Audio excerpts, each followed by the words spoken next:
You're listening to the AstroMommy Daily Horoscope, a forecast that hopes to shine a light in the dark, helping us all see where we've been, where we are, and where we're going. Whether you're a first-time listener or a long-time subscriber, thanks for being here. I truly appreciate you being in the AstroMommy community. I hope you enjoyed today's horoscope and card reading. If you would like to support the AstroMommy Newsletter, there are several ways to do so. Subscribe on Substack, share it with a friend, schedule a reading, check out my family's Etsy shop, Metaphysical Flamingo, or just leave a tip. Without further ado, here is the Daily Horoscope.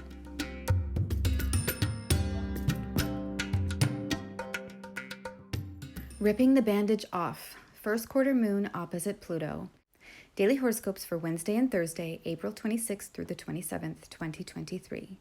Good morning, friends. The planets and astrology show us the hand of fate as it works to weave the tapestry of our lives, laying down thread after thread. With the knowledge of this weaving, we are given the chance to think before we act and find meaning in the mundane. This is probably one of my favorite parts of studying astrology so far, having the knowledge a little bit ahead of the manifestation so that I can execute my free will in a way that helps me grow as a soul. As we go over today's and tomorrow's astrology, keep in mind that we are in the middle of eclipse season. This is when pictures in the tapestry of our lives start to take shape and form. The last eclipse, the hybrid solar eclipse at the last degree, the anaretic degree of Aries, was a big one. If you missed the posts I wrote about this eclipse and the sun or rising sign horoscopes, please go back and read or listen to them. Remember, after the eclipse, the sun ingressed into Taurus and immediately perfected a square to Pluto, so this eclipse season is one that is bringing massive change. Then, just 2 days after that, Mercury stationed retrograde, was joined by the moon and almost conjoined Uranus. This means that this eclipse and this Mercury retrograde are bringing in shocking, unexpected changes that will be felt on a personal level.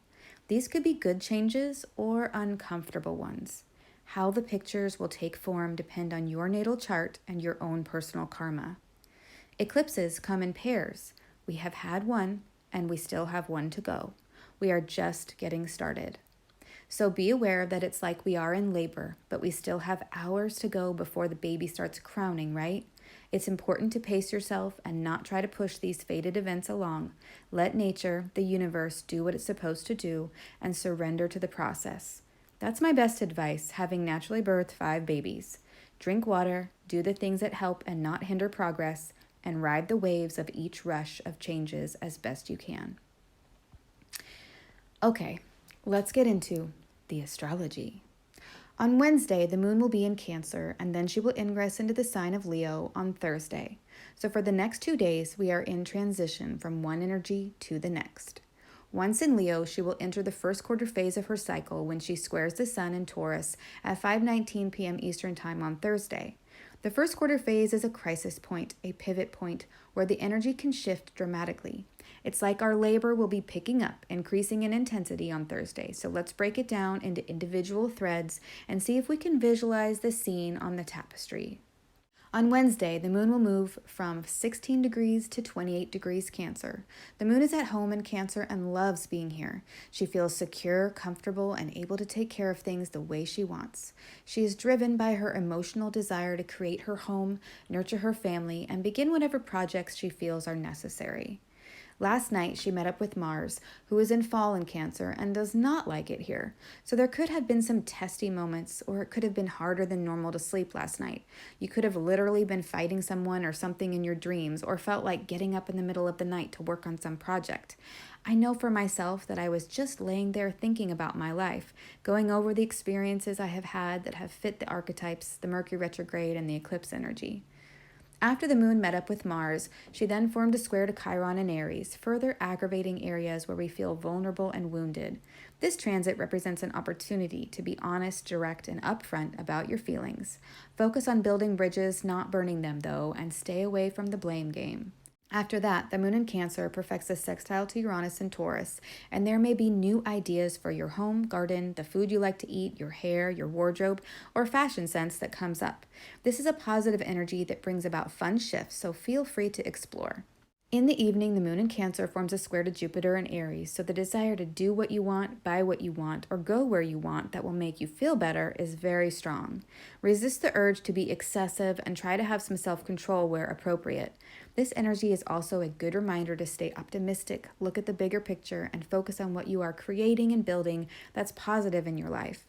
Jupiter is a beneficial energy that helps, benefits, and brings positive blessings. So all in all, this could be a turning point in your fortune. But it will come with initiatory actions to get things done. It's not an energy to sit on the couch and eat bonbons, but rather get on your horse and take a ride to the top of the mountain to get a better view and refuel your enthusiasm for the journey ahead. Look what amazing terrain you get to travel through. Isn't life exciting, unpredictable, and fascinating?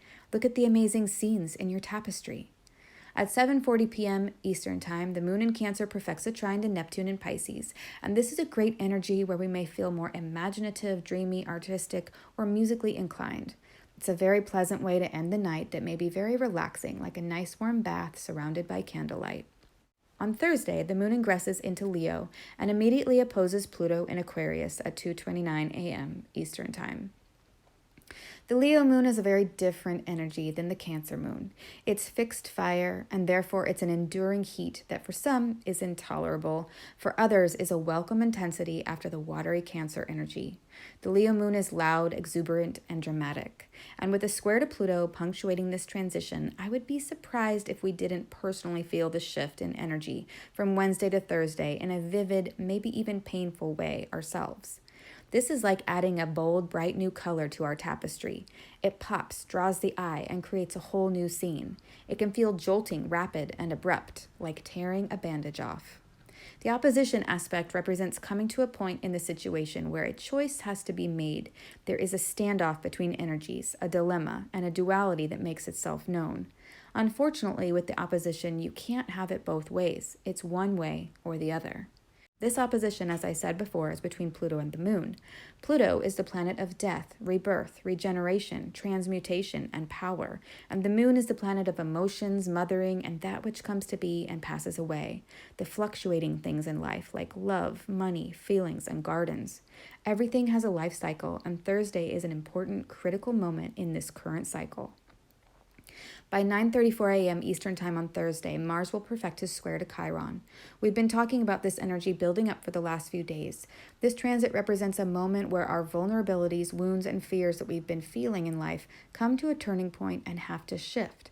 We have to forgive and learn to trust again. Then the moon forms squares to the north and south node, a further building up of the energy before her first quarter square to the sun. If you are in the northern hemisphere, you may actually be able to see the half moon begin her climb in the sky in the afternoon. Building upon that, the moon in Leo creates a quincunx, a 150-degree angle to Saturn in Pisces, which means change, separation, and letting go of something, but in a rather stubborn way. Could this be the tower moment of this eclipse cycle forming? At 5:19 p.m. Eastern Time, the moon finally perfects her first quarter square to the sun. So as the sun is setting, the half moon will be high in the sky, reminding us to be authentic and true to who we are. The first quarter phase of the lunar cycle marks a crisis point where decisions need to be made and actions need to be taken. It's a point in the cycle when the moon is individuating from the sun, showing more of her true form and breaking away from whatever restraints she's been feeling. It's a time for making and executing plans and finally making some progress. If the moon quincunx Saturn represents a tower moment in our lives, then this first quarter moon is our response to it. How will we react? What steps will we need to take? Saturn represents structures, limits, and boundaries like time, the ocean, and our skin, to name a few. It could also be beliefs that limit us or strive to keep us safe. The quincunx aspect is a test of those boundaries. Which ones are serving us and which ones need to be torn down, destroyed, and dismantled? There's an air of stubbornness, reluctance, and arrogance with the quincunx energy, like we are being forced to deal with something that we'd really rather not. Often, the tower moments in our lives are extremely necessary, but excruciatingly painful, changes that have to happen in order for our souls to grow. It's like a cosmic bandage being ripped off, and you may not want to remove the dressing at all. It's through this stubbornness to change that the universe tears it off for you, and with a swiftness that can send you into shock. But now you know it may be coming, so you can brace yourself or tear the band-aid off ahead of time. When you tear off a bandage quickly, it actually doesn't hurt as much as it could, right? but it still hurts. This, to me, is one of the most helpful things about astrology. You are able to see what's coming so you can prepare for it rather than being caught unaware. If you haven't done so yet, please go to this post and read your personal horoscope for this eclipse cycle so that you can arm yourself with the knowledge of where in your personal life change is about to occur. It's not always bad change, right? Sometimes it's just what we need and it's really, really good. So go and check out that horoscope. Let's move on to the card for the day. What is the guidance for today? 9 of Swords reversed. On this card, we see a woman sitting up in bed, maybe having woken up from a nightmare and holding her face in her hands. 9 swords hang horizontally on the dark wall behind her, symbolizing negative thinking. Her bedspread has roses and astrological symbols on it, and the bed frame shows 2 people fighting, with one of them clearly being defeated. In the upright position or the reverse position, the 9 of Swords represents worry, anxiety, negative thinking, and feeling depressed. The swords on the wall look really heavy, indicating that the thoughts are not only negative, but immensely powerful. We pulled this card last Friday, and it was reversed then as well, so obviously we need to hear this message again, or we need to explore the deeper meanings of this card. First, stop beating yourself up. Whatever negative emotions and worries you have that are weighing heavily on your mind, bless them and let them go. Send them off to the universe to deal with. It's time to lighten your heart and open up fearlessly to all the new possibilities that are about to happen in your life.